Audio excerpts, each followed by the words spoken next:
Ontem, para você que não estava aqui, nós meditamos sobre o resgate da feminilidade através de Jesus Cristo. A mulher se desviou do seu propósito original na criação pelo pecado. E não foi o movimento feminista que fez o resgate do valor da mulher, foi Jesus Cristo, o Senhor.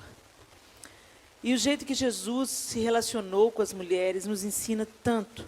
E ontem nós meditamos sobre o acontecimento daquela mulher com fluxo de sangue que tocou nas vestes de Jesus e recebeu virtude.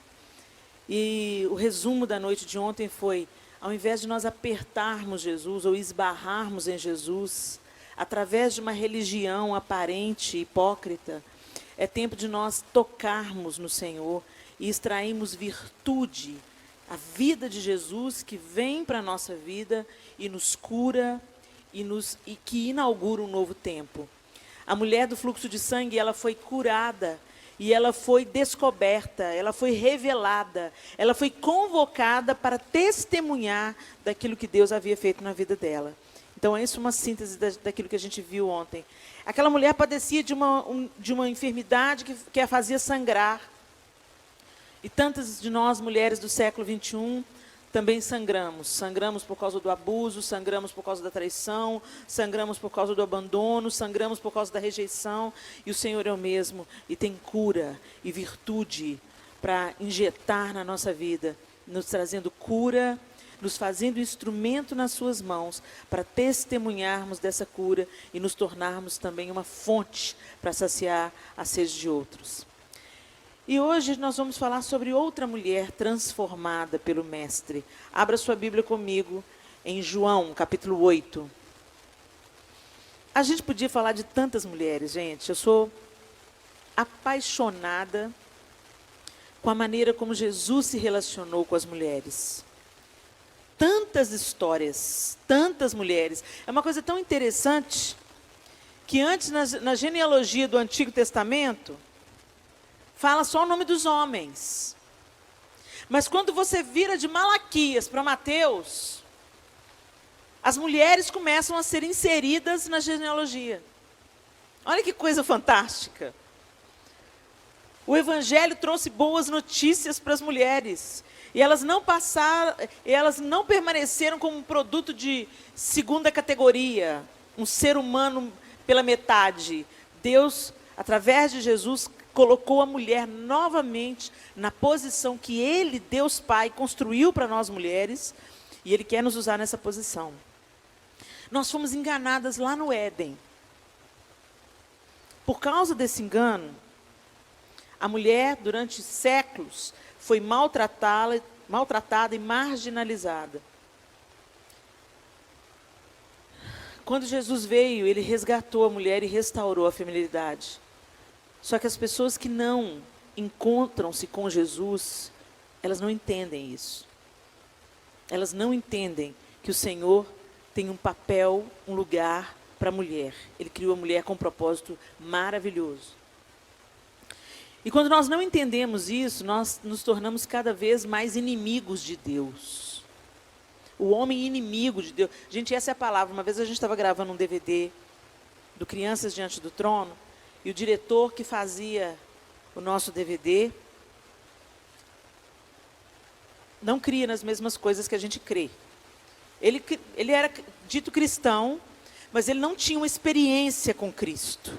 Ele conhecia Cristo de ouvir falar, mas não conhecia Cristo de conviver e andar com Ele. Então a Ana fez uma música num CD de criança que dizia: houve um dia, um triste dia, acho que uma coisa assim, que o homem pecou. Ele e Eva acreditaram na mentira que o diabo contou. Deus já havia falado, não comam desse fruto, mas eles se rebelaram e comeram tudo. O homem e a mulher desobedeceram a Deus, não quiseram mais ser bons amigos de Deus. Eles preferiram morrer, eles escolheram fazer o que era mal. O que era mal, o homem e a mulher se tornaram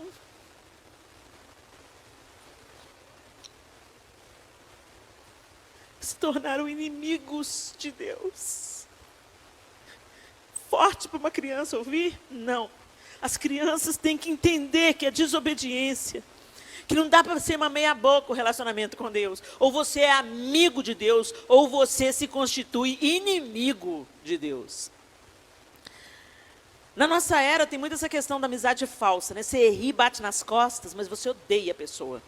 É mais ou menos isso que acontece quando a gente não tem aliança e compromisso com Deus.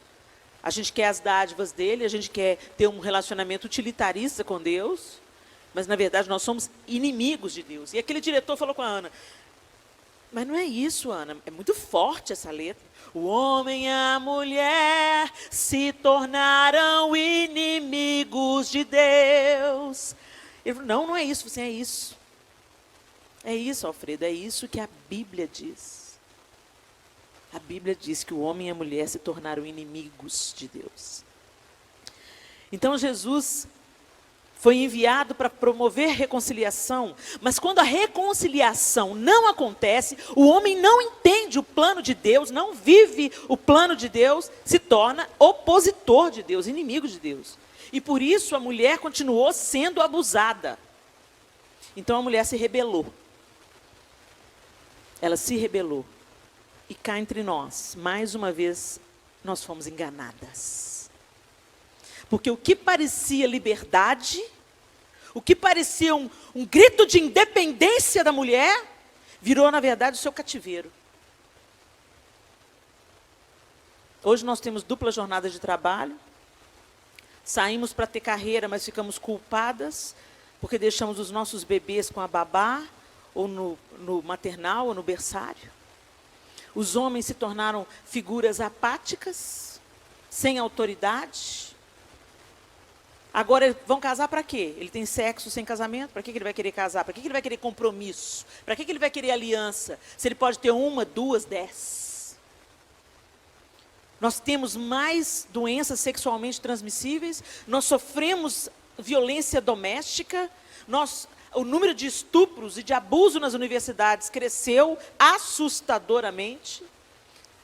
Meninas são molestadas pelos próprios pais, tem algo de muito errado aí. Quando a mulher sai da posição que Deus designou para ela, a família padece. Porque a guardiã, aquela que enxerga o perigo de longe, saiu da sua posição e foi conquistar a sua independência.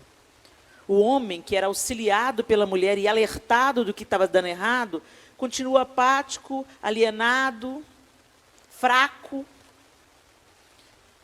Fomos enganadas pela segunda vez e o Senhor está nos chamando de volta. Então a gente tem que trazer à memória o que Jesus veio fazer.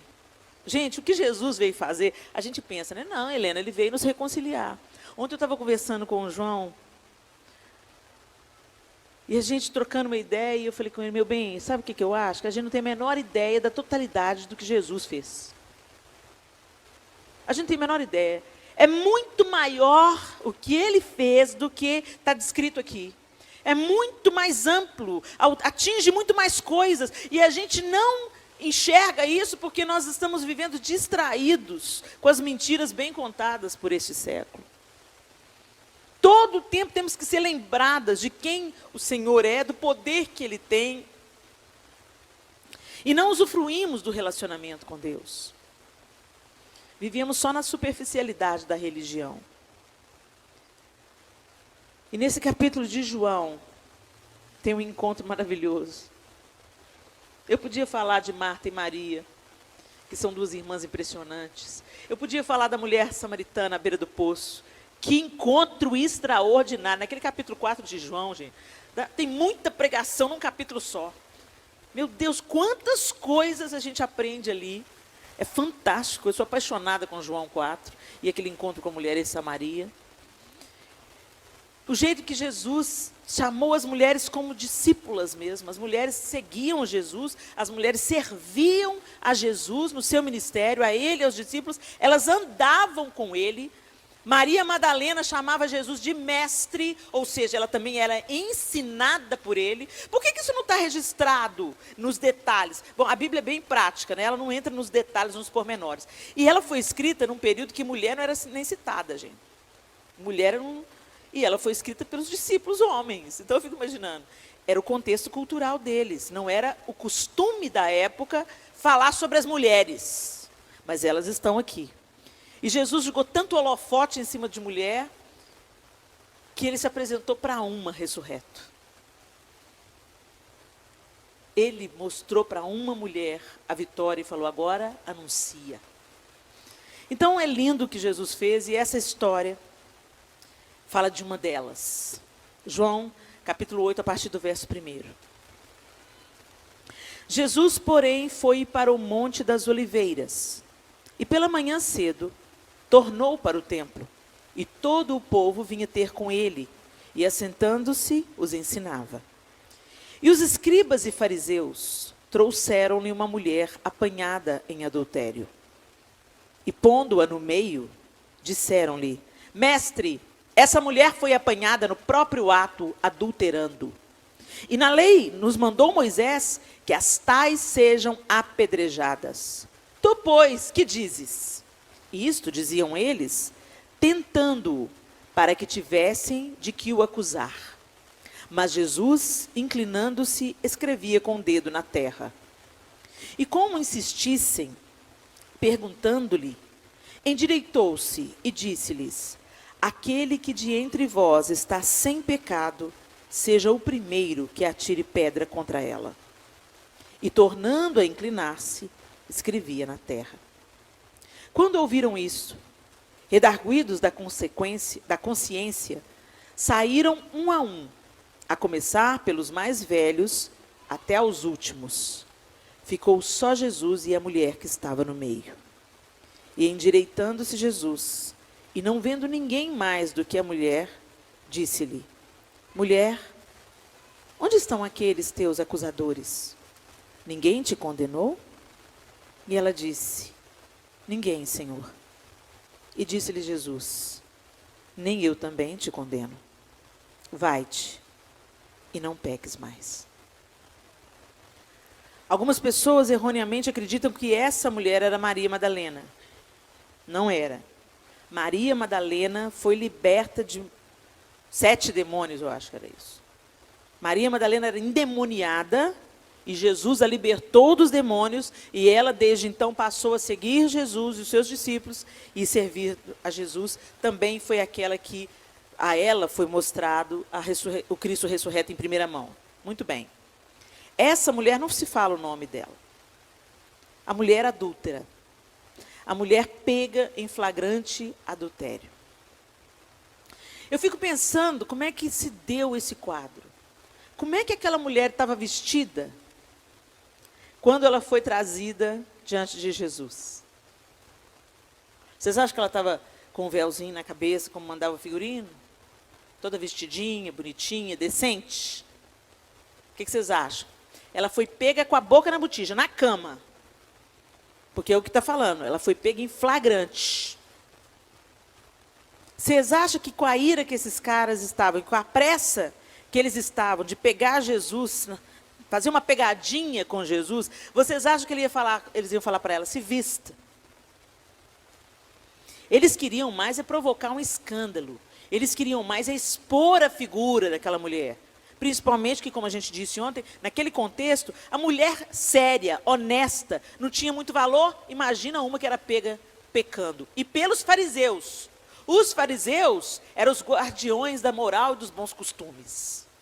Aqueles caras que se achavam acima do bem e do mal. Nós somos os caras que guardamos a moral. E ela foi pega pecando. Então, na minha cabeça aqui, gente, a Bíblia não fala isso, mas A gente tem que tentar imaginar como é que aquele contexto se deu. Eu não acredito que aquela mulher tivesse vestido decentemente. Eu acho que mal ela catou umas cobertas assim que dava para tampar as vergonhas dela, enrolou e veio sendo arrastada. Então imagine esse quadro comigo. O que ia acontecer com ela? Ser apedrejada. Ela sabia o que era a lei de Moisés. Então imagina como é que estava o coração daquela mulher. Eu estou indo para a minha morte. Eu lembro que uma vez eu fiz a mulher adúltera no teatro.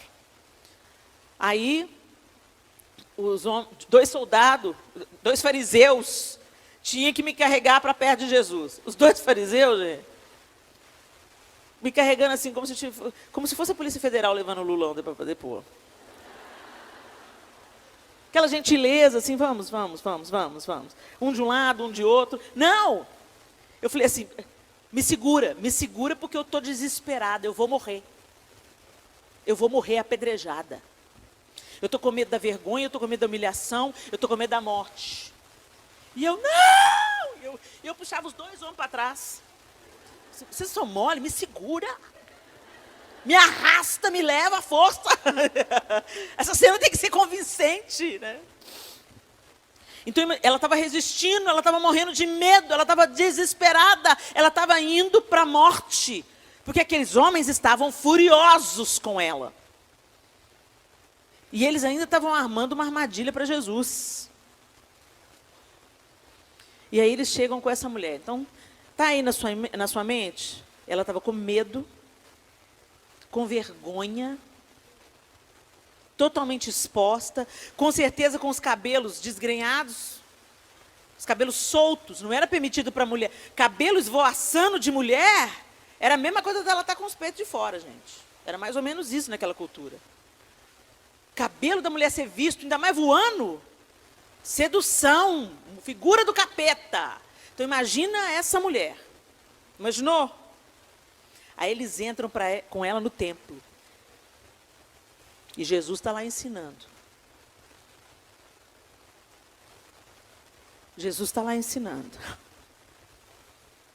Mestre, Senhor, ela foi pega em flagrante adultério. E a lei de Moisés diz que ela deve ser apedrejada. Vamos ver o que a lei de Moisés diz? Abra sua Bíblia aí, em Levítico 20:10. Vamos conferir na lei se esses caras têm razão. A lei de Moisés, Levítico 20, capítulo 10.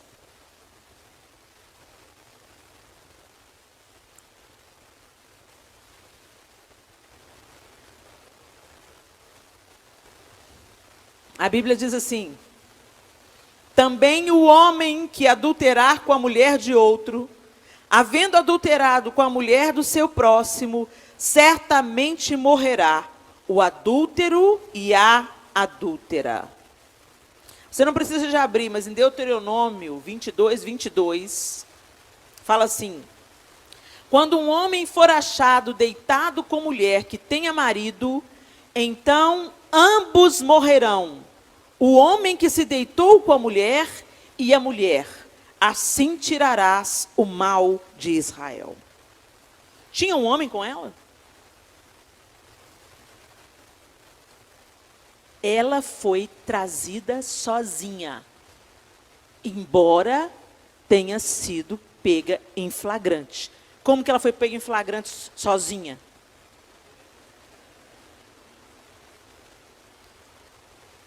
Então os caras não estavam querendo cumprir a lei de Moisés, coisíssima nenhuma.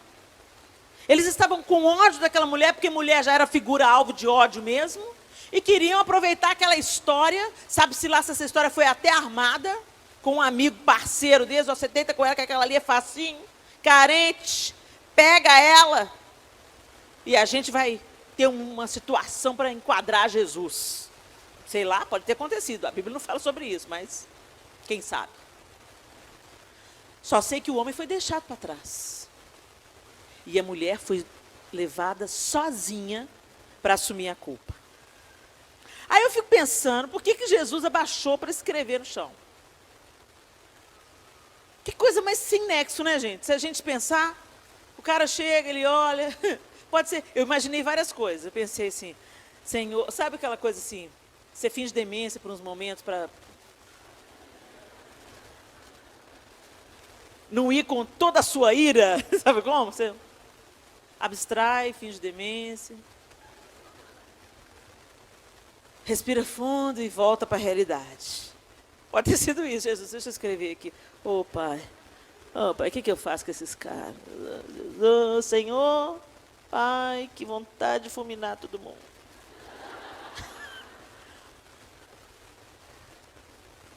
Ele está escrevendo.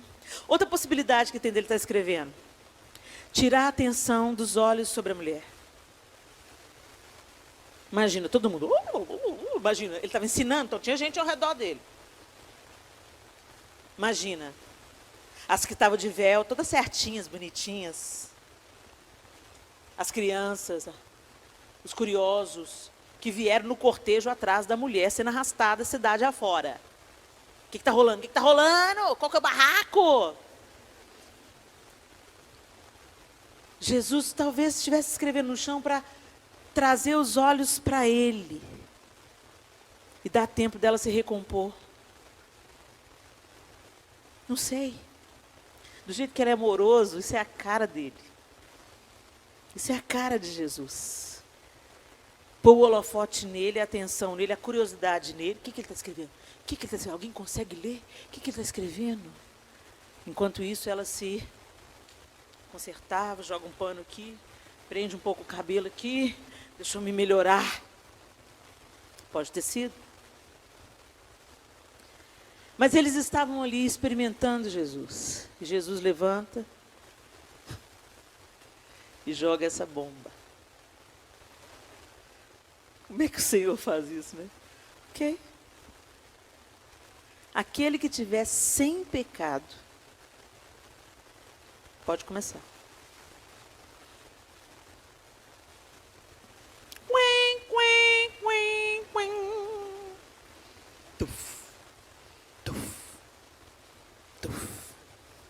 As pedras foram ficando pelo chão. Ele falou e voltou a escrever. Eu fico imaginando o que passou pela cabeça dela. Como assim? Eles estão indo embora. E agora, será que ele vai me matar? Porque ele é mestre, ele é especial, ele é diferente. Ele vai pegar todas essas pedras e vai fazer o serviço sozinho? Eu corro agora? Eu aproveito? Eu fujo? Não adianta fugir. O que será que passava pela cabeça daquela mulher? Oh Deus, o que eu fui fazer da minha vida? Que encrenca foi essa que eu fui me meter? Eu sabia qual que era a condenação, onde que eu estava com a minha cabeça, a minha carência, a minha necessidade. Por que eu não pensei?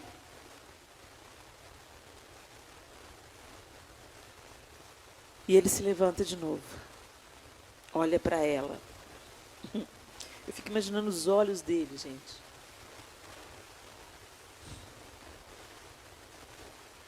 Ele endireitou-se.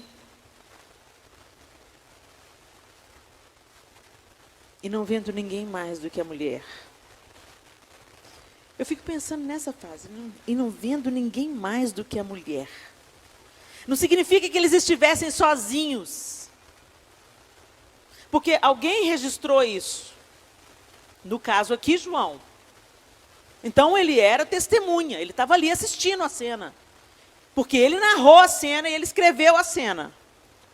Os discípulos estavam sempre com Jesus. O texto diz que ele estava no templo ensinando a algumas pessoas.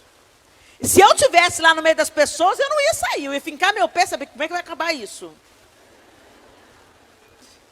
Imagina que devia ter umas Helena naquele tempo também. Como é que isso vai acabar? Os fariseus saíram com o rabinho entre as pernas. Foi todo mundo embora. Mas o texto na minha Bíblia, não sei como é que fala na sua tradução, mas na minha tradução diz assim: endireitando-se Jesus e não vendo ninguém mais do que a mulher, disse-lhe. Ou seja, agora a história é com nós dois. Não interessa quem está, não interessa o que estão pensando, não interessa se alguém está querendo catar pedra, não interessa o que os fariseus vão fazer depois daqui, não interessa. Agora eu e você estamos sozinhos. Eu vou tratar com você. E Jesus olha nos olhos dela e faz uma pergunta. E vem Jesus com as perguntas retóricas dele.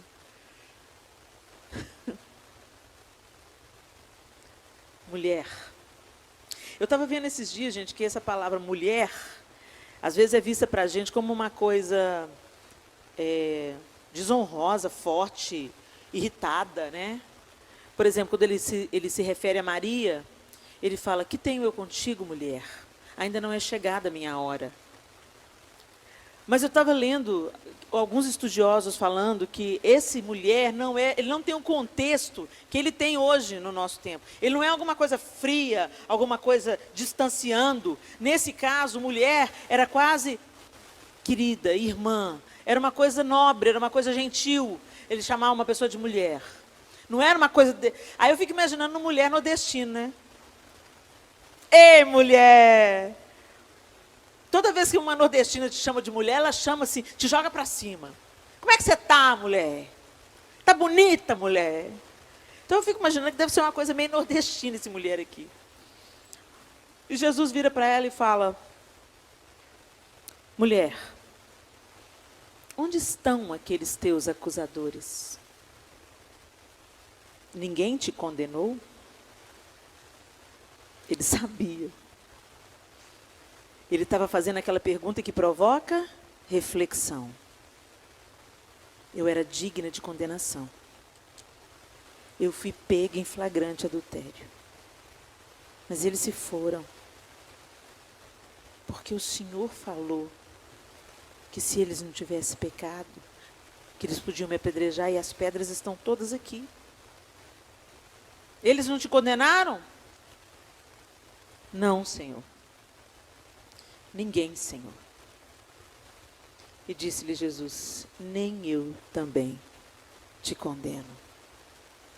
Vai e não peques mais. Ele tinha todo o poder e autoridade para condenar. Ele era santo, ele era puro, Deus encarnado, ele podia cumprir a lei mosaica, mandar chamar o homem, chama o homem também que eu mesmo vou apedrejar os dois. Mas ele falou, não te condeno. Gente, nesse episódio, Jesus está nos apresentando a graça.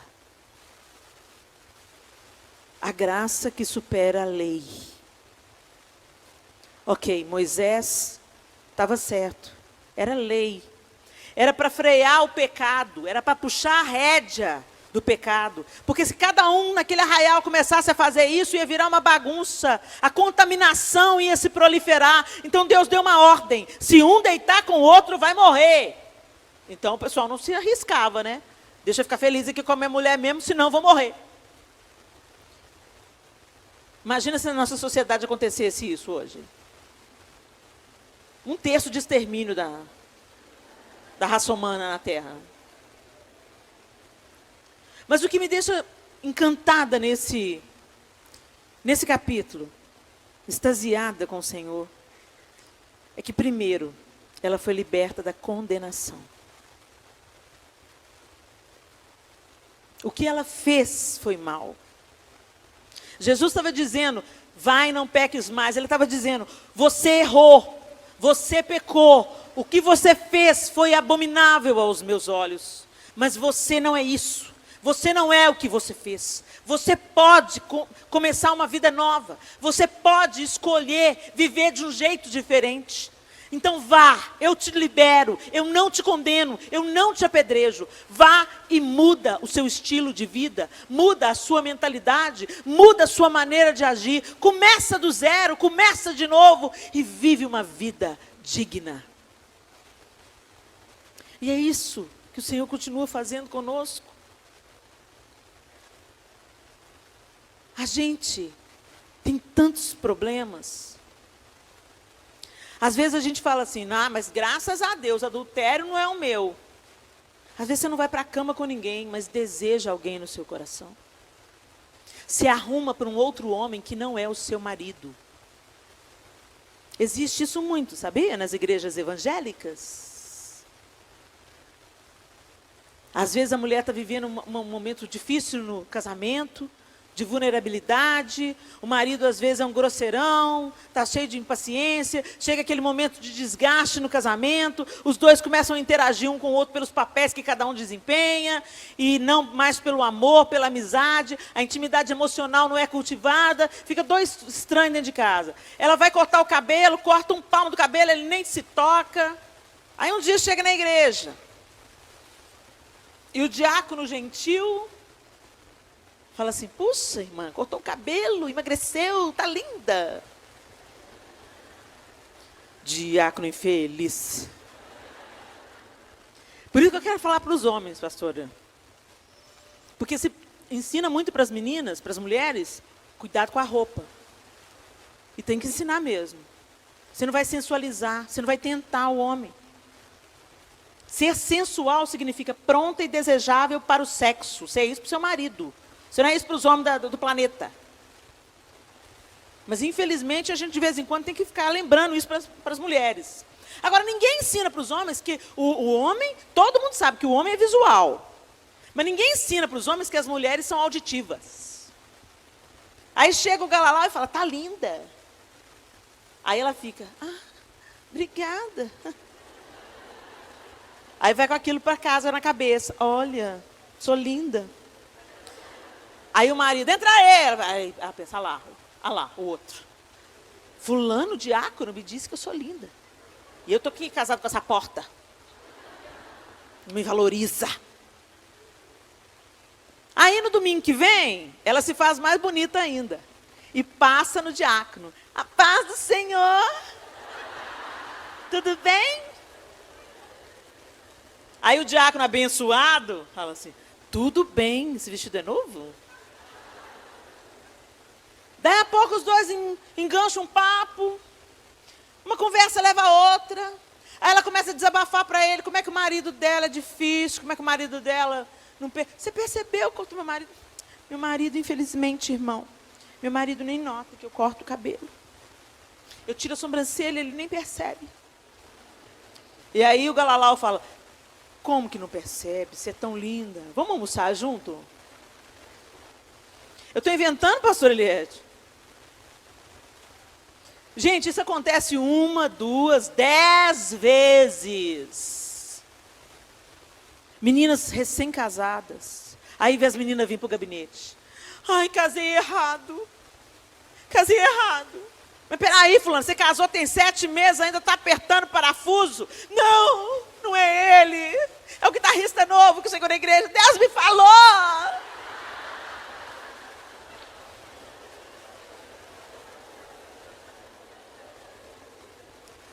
Senhor, tem misericórdia, Pai. Tem misericórdia.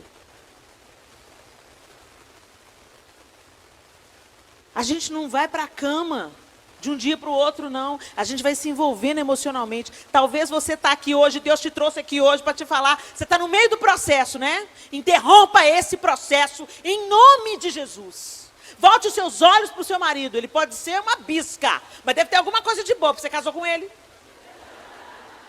Pega lá nas entranhas, lá no profundo, pega onde que esse homem acertou, ressuscita isso, eleva isso, põe isso lá no alto, o joelho no chão, e fala, Senhor, é esse homem que eu amo. Vem cá, amor, vem cá, vamos namorar. Esse que é o seu homem. De vez em quando vem os galalau tirar foto comigo, põe a mão na cintura, irmão, põe a mão no ombro. Outro dia um cara de pau virou para mim e falou assim, pastor, na frente do João, pastor, esse é maior gata. Meu marido também acha. Eu já virei a cara e fiquei olhando para o João. Tchau, some daqui, capeta. A gente tem que interromper a conversa fiada. E ter coragem de falar. Às vezes um homem casado falar, puxa, você está linda. Fala isso para sua mulher. Talvez ela está precisando de ouvir. Corta o barato desse cara, mas a gente fica, obrigada. Para com essa carência desesperada que vai te levar para a cova. Valoriza o homem que você tem. Pede a Deus para restaurar o seu casamento. E se você está vivendo, se você está indo para a cova, cheio de elogio, os capetinhos tudo pulando atrás, toma juízo, mulher.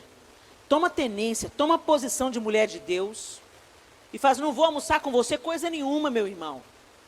Vou almoçar com meu marido. Para de confidenciar para homem. Se você precisa de conselho, procura uma mulher de Deus.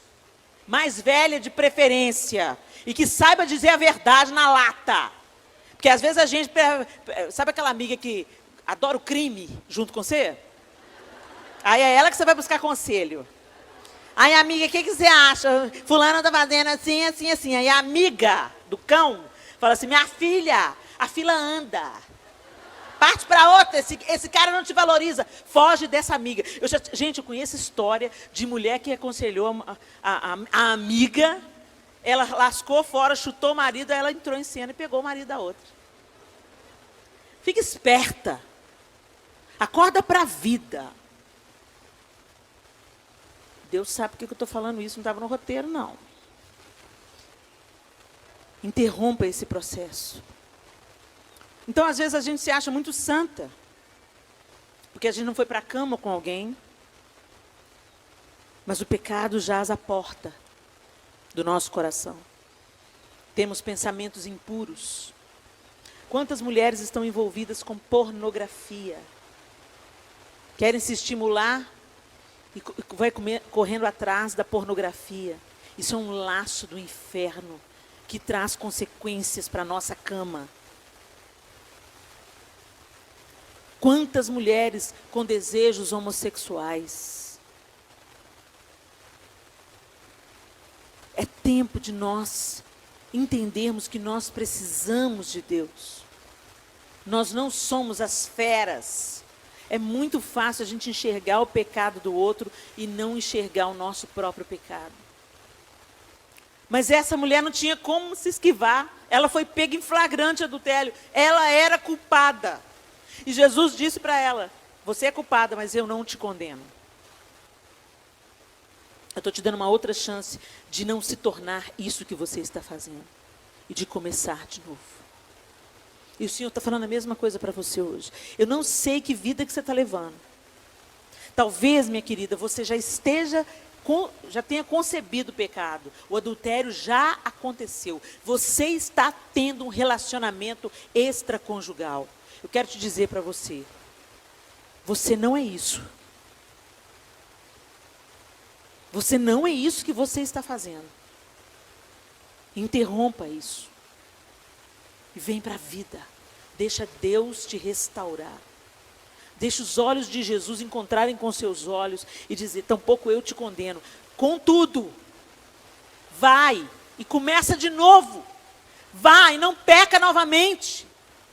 Não fica atolada no pecado, acostumada com o pecado. E às vezes a gente pensa que o pecado é o adultério, o pecado é o envolvimento ilícito, o sexo antes do casamento. Às vezes você é solteira, está aqui e está mandando ver. Vai para o motel depois do culto. Minha querida, interrompa isso, essa maldição, desobediência para a sua vida, vai trazer consequências no seu casamento, mesmo que você case com esse cara. Começa de novo. Começa de novo. Fala com ele, olha, a gente não vai mais para a cama. Isso está errado, isso é desagradável a Deus. Se ele falar, então já deu, não estou querendo não, então some da minha vida. Você não precisa de um homem que não te leva para a presença de Deus, que não te ajuda a se manter na presença de Deus. Interrompe esse relacionamento em nome de Jesus. Se for preciso, termina esse namoro. O que é ruim tem que sair para o bom entrar. Tenha coragem. Ah, mas a gente gosta muito um do outro, então casa. Então casa. A gente está invertendo e está convivendo pacificamente com o pecado. E tem muita gente aí fora barateando a graça. E dizendo, mas é pela graça. É Pela graça, irmão. É pela graça, mas não custou barato. Graça não é para respaldar a sua vida de pecado. Graça é para te capacitar a recomeçar. Um favor que você não merece, um favor que aquela mulher não merecia, mas que Jesus deu, favor imerecido. Estou zerando, estou começando de novo. Vá e não peques mais. Outra coisa que eu quero chamar a atenção nesse texto, além da nossa reflexão sobre o nosso próprio pecado. Fofoca é pecado. Maledicência é pecado. Inveja é pecado. Cobiça é pecado. A gente é tão severo com o pecado sexual, mas tão complacente com os outros pecados, como se eles não nos afastassem de Deus.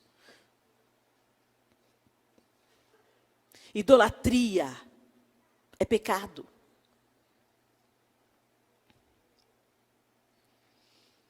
Eu vejo as pessoas fazendo campanha para ter apartamento novo, para receber uma promoção no emprego, para conseguir passar no vestibular, mas eu não vejo o povo fazendo campanha para ficar livre da inveja. Eu não vejo o povo pôr na boca no pó, vim aqui orar, 7 sexta-feira, eu vou pôr a boca no pó até Deus me libertar da cobiça, da maledicência, da língua grande, da fofoca, da murmuração. Tudo isso nos separa de Deus. Mas a gente pensa que não, que o pecado do outro é maior do que o meu. Eu fico vendo na internet. Passa a ser bizarro. Aquela história de tira primeiro a trave do teu olho, para depois tirar a trave do olho do teu irmão. Aquele versículo, com a mesma régua que você medir, você vai ser medido. Isso a gente arrancou da Bíblia. Os juízes estão lá todos de plantão na internet, cozinhando aquele que pisou na bola, falou uma besteira, exagerou em alguma coisa. Sangue de Jesus tem poder, cambada de hipócrita. Sangue de Jesus tem poder no pecado do irmão, no seu também, na sua língua grande. A gente é muito tolerante com os nossos pecados e com os pecados de quem a gente ama, de quem a gente está dentro de casa. Eu tolero o pecado do meu filho, eu tolero o pecado do meu marido, eu tolero o pecado do meu irmão, da minha mãe, o meu pecado, mas o mesmo pecado quando é praticado lá fora, aí entra os fariseus. Nessa cena, tem a mulher, que o Senhor não condenou e que deu a ela uma chance de recomeçar. E tem os fariseus. Os guardiões da moral e dos bons costumes, que vieram com a certeza absoluta que Jesus iria condená-la.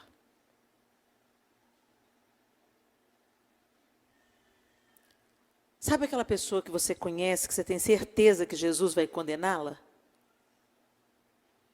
Você tem alguém? Pensa aí. Sabe aquele seu patrão que pega no seu pé? Que você pensa, macumbeiro. Jesus vai fulminar ele. Tem certeza? Sua sogra? Ai, gente, a véia já está fazendo hora extra na terra. Podia subir já de uma vez, já é crente mesmo, está salva, podia subir. Será que no céu entra jararaca? Tem certeza? E a sua nora? Hein, sogra? Meu Deus, como é que meu filho foi escolher mal desse jeito? Ô, mulherzinha prepotente. Nem fritar um ovo sabe. Ô, Jesus, esturrica ela, queima ela. Tem certeza? Quem é que você está carregando pedra para tirar?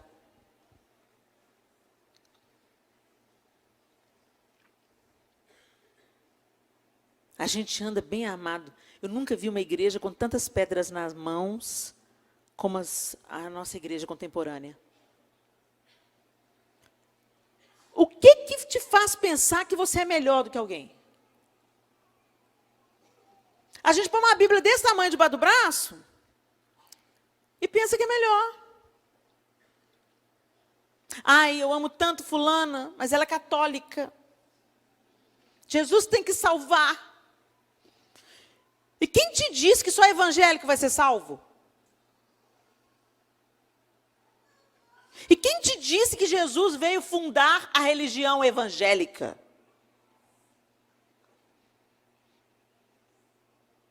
Esses dias eu ouvi uma frase, todo sentido. Deus não é cristão. Não é que é mesmo? Deus é Deus. Ele existe antes do cristianismo. E ele não precisa seguir os ensinamentos de Cristo. Ele e o Cristo são um. Faz todo sentido. Mas a gente escuta umas coisas, tem gente que fica desesperado. Jesus não era evangélico. Que heresia! Jesus não veio fundar uma religião, ele veio promover a reconciliação de um relacionamento. E eu conheço gente na igreja católica que está vivendo a essência do cristianismo. Não, Helena, isso agora você bateu a cabeça, porque e a idolatria Maria? Eu não sei, eu não vejo, eu não conheço. E a sua idolatria com Oficina G3, Diante do Trono, Ana Paula Valadão, Helena Tanuri? Não é idolatria, não, é admiração, é idolatria. É idolatria. Sabe como é que você vê a idolatria? Se um dia eu te tratar mal, te tratar de um jeito que você não condiz com a imagem que você construiu de mim, eu estiver nas minhas 3 sexta-feira, como diz minha mãe, com a minha avó atrás do toco, com a minha TPM, eu falo assim, Helena, vem tirar uma foto. Não tem foto, não. Tchau. Misericórdia, carnal. Helena me decepcionou, pensei que era uma mulher de Deus. Não, você não pensou. Você construiu uma imagem, santificou essa imagem e adorou essa imagem. Beatificou. É isso que a gente faz. A gente pensa que não adora. E a gente adora coisas muito menos santificadas. A gente adora o Facebook. A gente adora moda. A gente gasta mais tempo com a revista de moda do que com a Bíblia na mão. A gente gasta mais tempo no Instagram do que orando. Idolatria é tudo que ocupa o lugar que deveria pertencer a Deus. Deus tem que ter a primazia na nossa vida. Dele, por ele e para ele são todas as coisas. Eu estou escovando o dente, é para a glória de Deus. Eu estou andando na rua, é para a glória de Deus. Eu vivo a minha vida voltada para Deus. Ele é o centro da minha vida. Eu transito em torno dele. Mas não, a gente quer fazer de Deus um cachorrinho. Treinar o cachorrinho. Ou o gênio da lâmpada, né? Que a gente esfrega e ele atende os nossos pedidos. A gente anda com pedra na mão como se a gente fosse superior, e a gente não é. As mães de adolescentes aí. Você crucifica o menino pelas coisas que você fez quando tinha a idade dele. Eu não te aguento, menino. Ele te puxou. Plantou? Tempo da colheita chegou.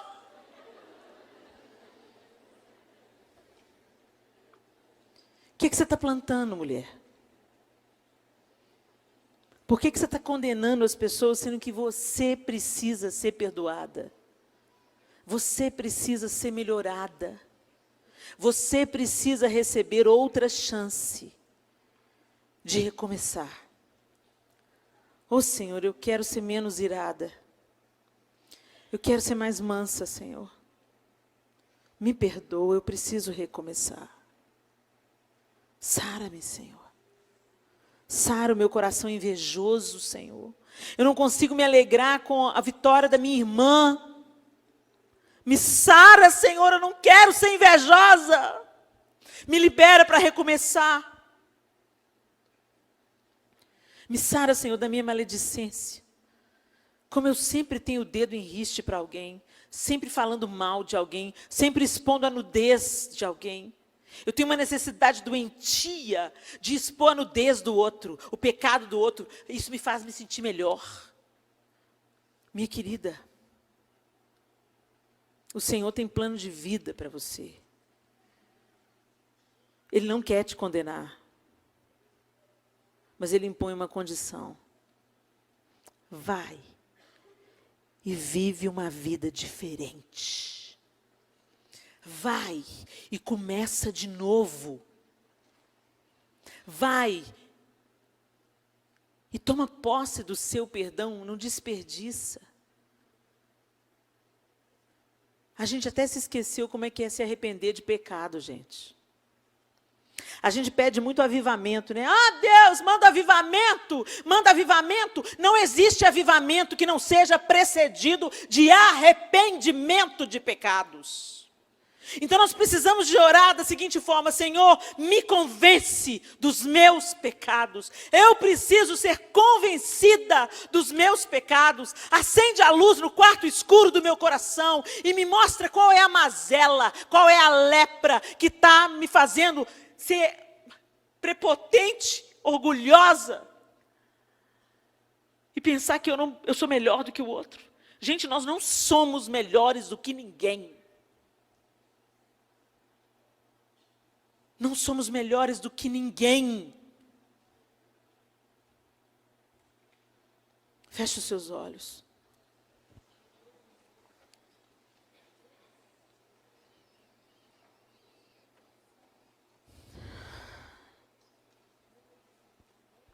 Os fariseus eram considerados os guardiões da moralidade pública. Julgavam-se boas pessoas, mas eles eram exatamente o contrário. Exatamente o oposto. Mas eles não se davam conta disso. Sabe por que isso acontece? Isso acontece sempre que a lei e a religião tomam o lugar do relacionamento de amor.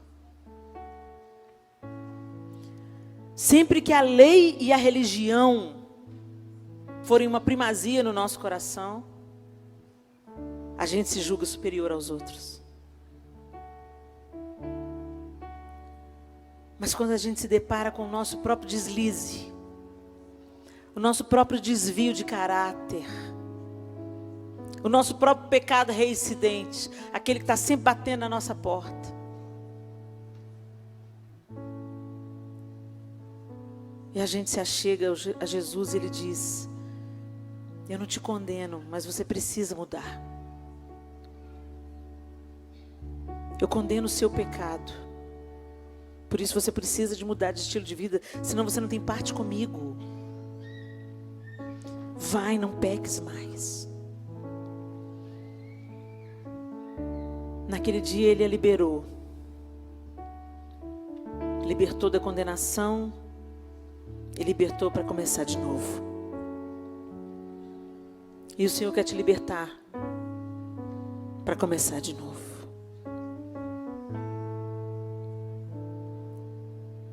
Qual é o pecado que está na sua porta aí todo dia? Não se conforme com ele.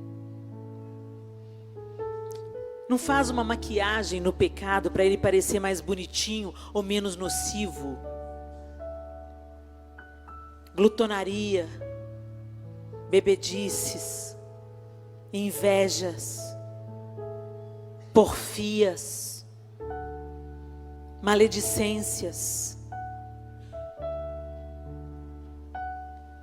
Todas nós temos o nosso calcanhar de Aquiles. Todas nós carecemos da graça de Jesus. Todas nós estamos seminuas diante do Senhor, com os cabelos desgrenhados ao vento, precisando desesperadamente de absolvição e de recomeço. Caminha, filha. Caminha, mulher. Rompa com esse ciclo de pecado reincidente que já é um estilo de vida para você. Masturbação, pornografia, maledicência, inveja, ciúmes.